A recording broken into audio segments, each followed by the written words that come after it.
আমার family already plan করছে June মাসে আমরা কখন আসবো, কি করব না করব। So we are looking forward to it. আমার সাথে ব্যক্তিগতভাবে হামজার কোনো কথা হয়েছিল বা সে কোনো পজিটিভ মেসেজ দিয়েছে যে এখানে খেলতে পেরে যাবে? হ্যাঁ, আমি তো আসলে ওনার সাথে আগে কোনো কথা বলিনি, বাট যখন দেশে এসছে আমার মাল্টিপল টাইমস কথা হয়েছে। He was very positive. উনি বলেছে যে উনি ওভারঅল ম্যানেজমেন্ট এবং handling of him and his family he was extremely satisfied and he is very grateful.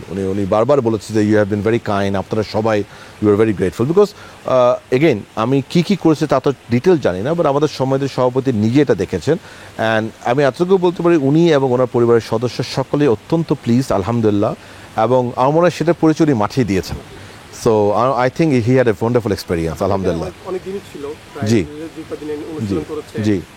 তখন কোনো কথা হয়েছে কিনা মাঠ নিয়ে যে আপনারা যে না, আসলে আমি তো খেলার দিন গিয়েছি। সো খেলার দিন রাতে খালি ওনার সাথে আমার কথা হয়, আর যাওয়ার দিন সকালবেলা আমি গিয়েছিলাম, তখন কথা হয়েছিল। যাওয়ার সময় কি বলেছিল? না, আমি জাস্ট জিজ্ঞেস করেছিলাম যে আপনার অভিজ্ঞতা কেমন এবং আপনার কি কোনো প্রবলেম কিংবা কোনো কনসার্ন আছে না। উনি বলছেন না, he was very happy, he was very grateful. এবং উনি আমাকে বললো যে ইনশাল্লাহ আমি সামনে জুন মাসে I am looking forward to it. এবং আমার ফ্যামিলি অলরেডি প্ল্যান করছে জুন মাসে আমরা কখন আসবো, কি করব না করব। So we are looking forward to it. আমরাও তাকে স্বাগত জানিয়েছি যে আমার মনে হয় আমি না, আমাদের সমগ্র দেশ will be looking forward to welcome you again ইনশাল্লাহ। একটা কথা বলছিলেন যে তার পরিবার এখন থেকে প্ল্যান করেছে জুন মাসে কখন আসবে, কিভাবে আসবে, কি করবে না করবে। আমরা দেখছিলাম যে হামজা চৌধুরীর যে সহধর্মিণী তিনি সোশ্যাল মিডিয়ায় খুবই অ্যাক্টিভ বাংলাদেশের এগুলো নিয়ে। এই ব্যাপারটা আমরা কি পজিটিভ এটা দিতে পেরেছি কিনা? যে অবশ্যই আমি তো মনে করি মানে হামজা চৌধুরীর ইনক্লুশন, ওনার বাংলাদেশে আগমন, ওনার পরিবারের যে ইনভলভমেন্ট এবং একই সাথে ওনার যে পারফরমেন্স, সব কিছু মিলিয়ে আমার মনে হয় এটা ওভারঅল ফুটবলে এক্সট্রিমলি পজিটিভ একটা ইম্প্যাক্ট করেছে। এবং ডেফিনেটলি এই যে নবজাগরণ যেটা আপনি বলছেন সেটার কিন্তু একটি স্ট্রং রোল, একটি সিংহভাগ কিন্তু হামজা চৌধুরী ইনক্লুশন থেকে এসছে। একই সাথে আমাদের অন্যান্য যে তারকা প্লেয়াররা আছে, আমাদের জাতীয় দল আছে এবং আমাদের ওভারঅল যে অ্যারেঞ্জমেন্ট, এই সব কিছু নিয়ে ওনারা সব কিছু মিলে এই নবজাগরণটা হয়েছে। তো আমার মনে হয় প্রত্যেকটা জিনিস কিন্তু অত্যন্ত পজিটিভ।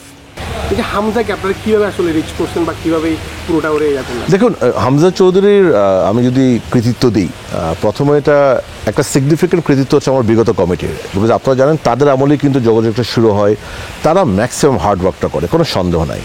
তবে যেটা অত্যন্ত গুরুত্বপূর্ণ যে এই আমরা দায়িত্ব পাওয়ার পরে এই যে স্বল্প সময়ে তাকে যে এনে আমরা আমাদের এই উইন্ডোতে খেলাতে পেরেছি, এই কৃতিত্ব দিতে হবে আপনার আমাদের সভাপতি তাবিদ আউয়াল সাহেবকে। বিকজ আমি যদি বলি যে হ্যাঁ, সিংহভাগ কাজ আমাদের বিগত কমিটি করেছি, বাট ওটা একটা জায়গায় বটলনেক হয়েছিল।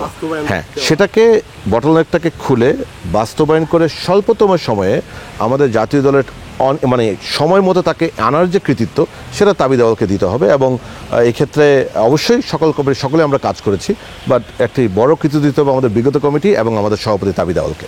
যেটা বলছিলাম যে তাবিদ আউয়াল তো আসলে উনি সভাপতি হওয়ার পরেই উনি এখানে গিয়ে দেখাও করেছেন, তার সাথে কথাও বলেছেন, তার পরিবারের সাথেও কথা বলেছেন। মানে হামজাকে যে বোঝানো হয়েছে যে হামজার যে বাইরের দেশে খেলে, সেখানকার মাঠ, সেখানকার ওয়েদার সব মিলিয়ে বাংলাদেশের থেকে আলাদা। তা সে যে এখানে আসলে কী কী পাবে, এগুলোর ব্যাপারে আপনার কথা হয়েছে? এটা সম্পূর্ণ তাবিদ আউয়াল নিজে করেছে। আমি এখানে মানে অন্য কাউকে কোনো সুযোগ নেই কোনো কিছু বলার। বিকজ এটা অ্যাবসলিউটলি একদম উনি ব্যক্তিগত লেভেল থেকে করেছে। সময় মতো ওনারা আমাকে এবং আমাদের অন্যান্য সম্মানিত সদস্য আছে সকলকে দায়িত্ব দিয়েছেন। আমরা আমাদের চেষ্টা করেছি দায়িত্বটা পালন করার জন্য।